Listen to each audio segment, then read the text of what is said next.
Hi everybody. This demo you're going to see is from a class I did a few months ago where I'm doing a shot blocking demo that is built around a story point. And every shot you design in your boards should always have a specific story point that you're trying to execute through your compositions. This one in particular is from a sword fighting scene between SpongeBob and Plankton. This is from the SpongeBob 4 movie that did not make it in the movie because the movie was rewritten after I boarded the sequence. That happens all the time. There's nothing we can do about that. But the point I want to talk about in this demo is that I was trying to nail the shot right off the bat. And by doing that and getting lost in trying to make the characters on model and make the set look nice, I didn't focus the eyes of the audience to look where I wanted them to look. I focused on making a pretty drawing, and that is not what we want to do. So you're better off drawing rough, loose, and blocky and making awful drawings that are supporting the storytelling first and focusing the eyes to look where you want them to look, and then make the drawing look better. That's what this demo is 100% about. It's learning to use perspective and forced perspective to make shots work better, especially when the shots are on screen for a very short time. If this shot was in the movie, it was going to be on for probably only 2 or 3 seconds, so I needed to make sure the composition worked really well to park the eyes of the audience to look exactly where I wanted them to look at this moment. Enjoy. So I set up this long anchor and they're having a sword fight. So Clank, he swipes, he jumps, he dives, he goes around with his ankles, he holds on, and he dives. So this is the shot that I struggle with. Do you guys see those lines right there? They saved me. I wanted to have Mr. Krabs in the background saying, "Plankton's no match for you, son." And I wanted to see him fighting really strongly like this. But the perspective was killing me. And I really had to work on the foreshortening. And so what I had to do was I decided to block it out. And the one thing I realized, and I was getting too caught up in like, oh, okay, let's see the deck of the ship. It's kind of like this. Here's the edge, and here's the deck. And then, okay, then Mr. Krabs. So that means the plank is over here. And then Mr. Krabs is like right here, right here. And he's tied up. And then I have the anchor right here. And then I have this chain here. And then I have SpongeBob fighting here. But damn it, that's not the shot I want. I really want them to be, I want SpongeBob to be bigger in camera. The best way to stage these things is to do, you draw it flat first. You do the proscenium. So what's the proscenium of that? Well, here's the anchor. Here is the chain. Here is Plankton's weird robot thing. Here's the side of the boat. I'm going to do a little bit of perspective on this part here, just so you guys can see it. And then here's the behind here is the plank where you cannot see Mr. Krabs. I'm going to make it smaller so we can see him. So imagine Mr. Krabs is out here somewhere. And I got SpongeBob here fighting. And I got Plankton right here. And he's got a big robot arm holding a sword. And he's like right here fighting, right?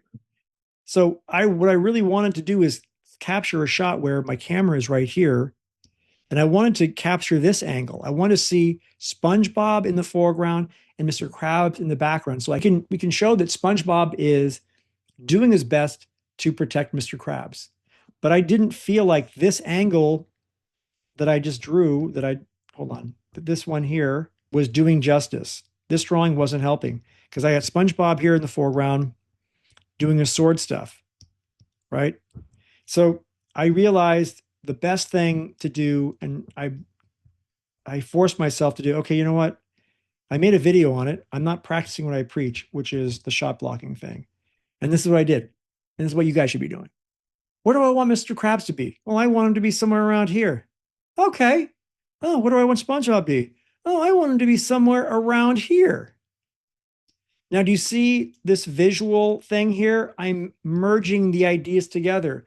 I've got SpongeBob in the foreground. I've got Mr. Krabs in the background. That's what I want to see. And then I want to have, in perspective, this cool sword coming in the shot and slashing around like that. That's what I wanted. And then I put my perspective in after that because I got them to be where I wanted them to be. And this is the part. What part is this, everybody?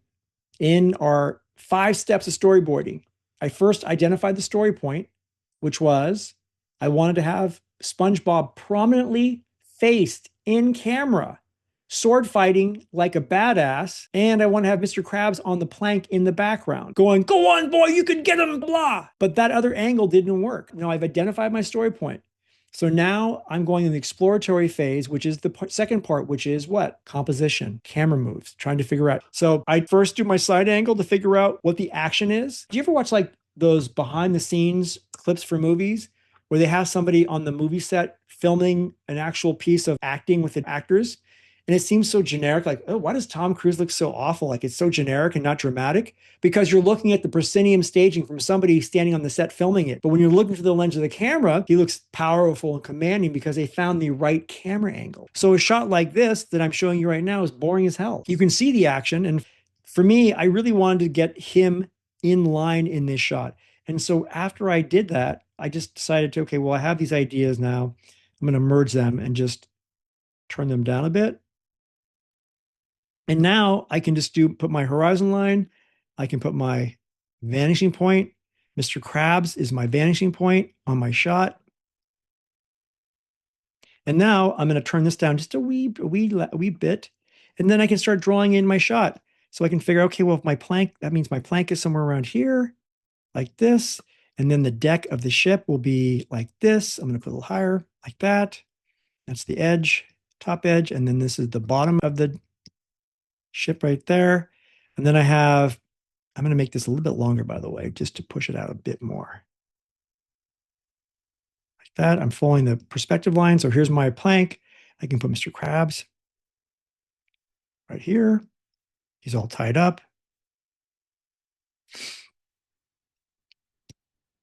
So now he's starting to fit the shot. Now I'll put MC, Mr. Krabs. And then SpongeBob is in the foreground right here. I'm going to follow my perspective lines to give it a sense of what, everybody? Depth. I think he had a patch. I don't remember how actually, I'm not quite sure how I did it, but he looks something like this. And then I had his hand like this. I had his hand on a separate layer because I don't want to mess around with this stuff. His feet are here. And then I get a put in my anchor, which is like this. And then the chain goes like this. And by doing that, it allowed me to stage the shot the way I wanted to see it, as opposed to first drawing out something where my lack of real strong foreshortening was hurting me. And so I said, you know what? I'm not going to do that. I'm going to block it out like I did first. And that was my original shot, right? And now look at that. Look at the difference between that. And I turn that off there. Now I have a composition. I'm guiding the eye to look where I want to look. SpongeBob is prominent. Mr. Krabs is prominent. I can see all that stuff play out in my shot by blocking out my forms very simply. Try these out for yourself. I think this is going to be a very helpful exercise for you guys.